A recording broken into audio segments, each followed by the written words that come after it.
Donald Trump is destroying Black history in front of our very eyes. While we are distracted with gas prices and groceries, are the prices that you're paying at the grocery store and gas pump going down? Pitt County residents are voicing their opinions today after a post on Truth Social from President Trump said that grocery and egg prices have improved. Something sinister is unfolding in the background. In March 2025, President Trump's administration began directly targeting enslavement exhibits at the National Museum of African American History. This is, of course, under the guise of an executive order titled Restoring Truth and Sanity to American History. Trump's cabinet is systematically dismantling Black history institutions nationwide. What truth are they exactly restoring? This is just the same lost cause narrative that's been trying to whitewash America's racist past for generations. And the most disturbing part in all of this is that nobody's talking about it. Let's start with the first thing on Trump's crosshairs: the National Museum of African American History and Culture.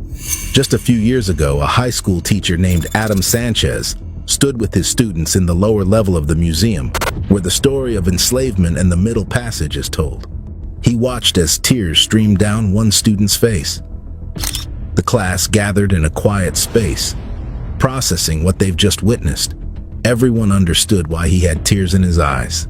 Sanchez later said, "I knew that the museum was going to bring this history to life in a way that you couldn't in the classroom, and it certainly did. And this was only one of the many stories that happen here. For millions of Black Americans, this wasn't just a building with artifacts. It was a testament to survival, resistance, and the persistence of the Black spirit. But now, Trump's executive order has put this vital institution in trouble. The order claims that the Smithsonian Institution, including the museum in question, has come under the influence of divisive, race-centered ideology. It demands the removal of what it calls improper ideology from these hallowed halls. The truth about enslavement, according to this administration, makes America look bad, as if the history of America was rainbows and butterflies to begin with, something President Trump refuses to acknowledge. But here's the irony in all of this. This same museum was championed by Republican President George W. Bush, who signed the bill authorizing its federal funding. At its grand opening in 2016, Bush stood alongside Barack Obama, delivering passionate speeches supporting the museum's mission. Imagine that, two people from opposing parties came together to actually give respect to the history that built this nation. That's because they understood what Trump doesn't, that facing our history, however painful, makes America stronger. But there's something even more sinister at work here.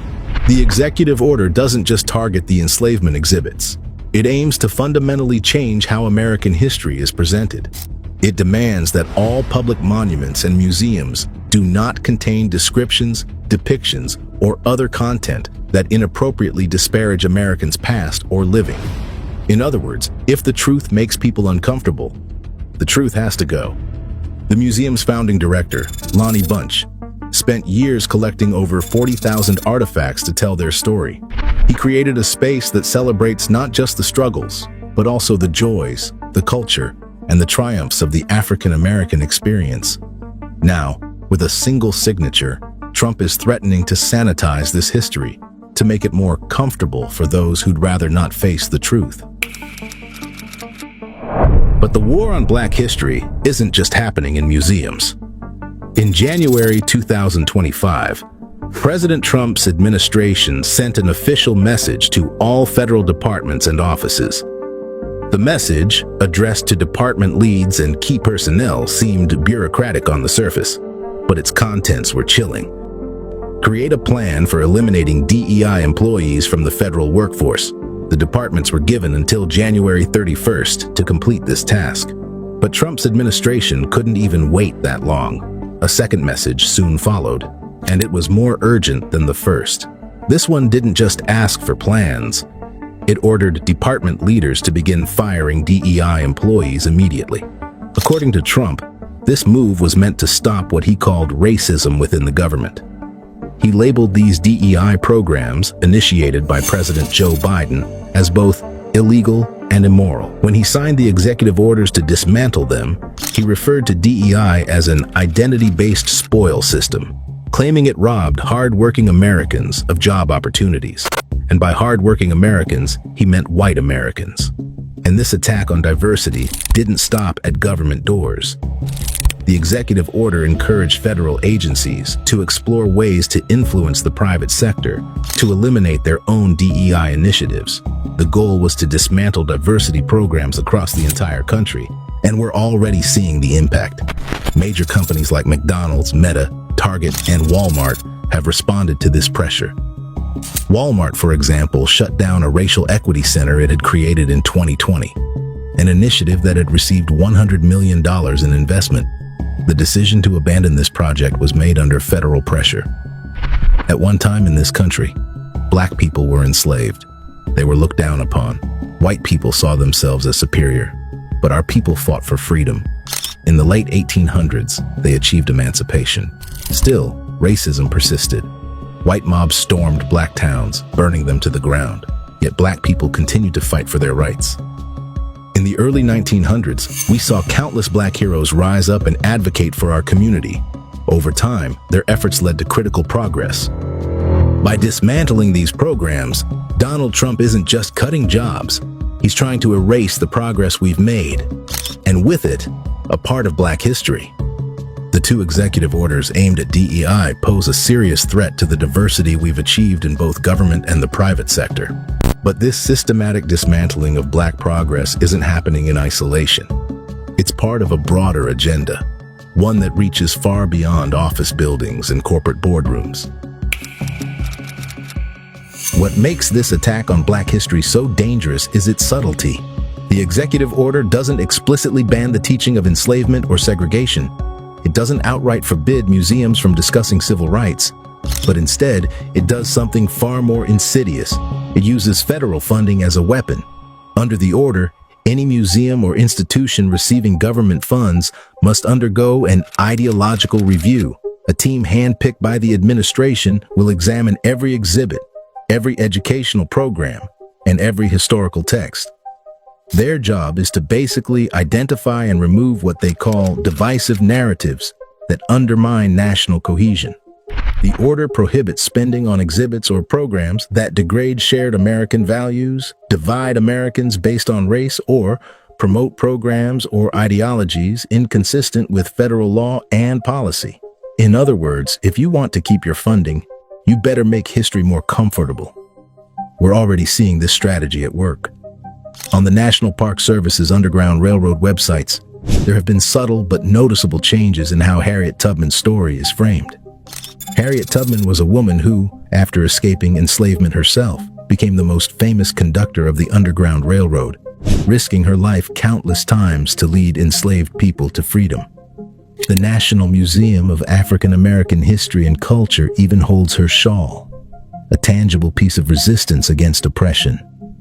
According to recent reports, where her image was once prominently featured in content about the Underground Railroad, some of those materials have been revised or reframed under the broader theme of black-white cooperation. Her picture and name haven't been entirely erased, but they are being softened, reframed, or relocated. These efforts don't explicitly erase her story, but they do attempt to soften it, to remove its radical edge and reduce it to something more palatable for those who would rather forget the reality of American history. But it gets worse. The order specifically critiques exhibits like The Shape of Power, Stories of Race and American Sculpture at the Smithsonian American Art Museum. Why? Because it dares to acknowledge that societies, including the United States, have used race to establish and maintain systems of white supremacy. But the museums and memorials are just surface-level symbols. Underneath them lies a deeper battle, one over who holds the power to define what America is and what it has been. While the nation debates whether the order is legal or ethical, the impact is already visible, and this went beyond just race.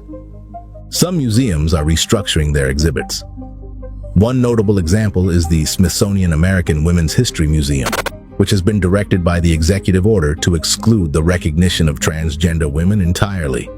The order mandates that the museum celebrate the achievements of women and not recognize men as women in any respect. effectively erasing the contributions and identities of trans women from the historical narrative. Others are preemptively censoring their panels. Tour guides are being told to avoid certain questions. Whole chapters of the American story are being shortened, softened, or skipped. I'd love to hear from you.